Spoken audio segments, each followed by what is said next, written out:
अंजली बघा सगळ्यांनी इकडं. आज आपण काय करणार आहे, मागे मोजून वजाबाकी कशी करायची ते आता आपल्याला पाहायचे आहे. मागे मोजायचं म्हणजे काय माहिती का, उलट उजळणी म्हणायची. आपण उलट उजळणी म्हणायला शिकलेलो आहोत 100 पर्यंत. येते ना सगळ्यांना? साहिल तुला येते ना? बरं चालेल. आता आपण पहिलं उदाहरण बघूया. किती येते सांगा? 49. त्याच्यातून किती करायचे आपल्याला? वजा 5 करायचे. बरोबर. किती आले ते आपल्याला लिहायचे. बरोबर. आता बघा बरं, मागे मोजून आपल्याला वजाबाकी करायची.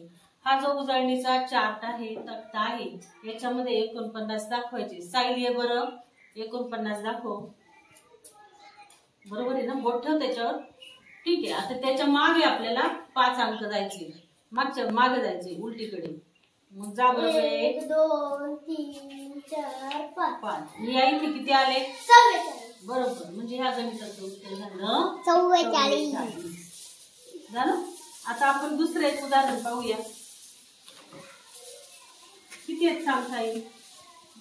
32 वजा 3. आपल्याला 32 मधून किती वजा करायचे? 3 वजा करायचे. बरोबर. या ठिकाणी साईल 32 दाखव. बरोबर. आता वजा 3 म्हणल्यावर माग 3 जायचे का?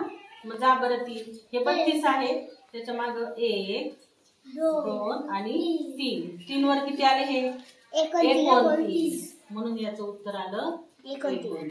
अंजली तू इकडे ये बाळा. तू बाजूला हो, आता समोर ये. आता हे किती झाले सांग मला? 15 येते. किती आहे? 15. 15तून आपण काय करूया? 4 वजा करूया. या ठिकाणी 15 दाखव मला कुठे? बरोबर. 4 मागे जा आता.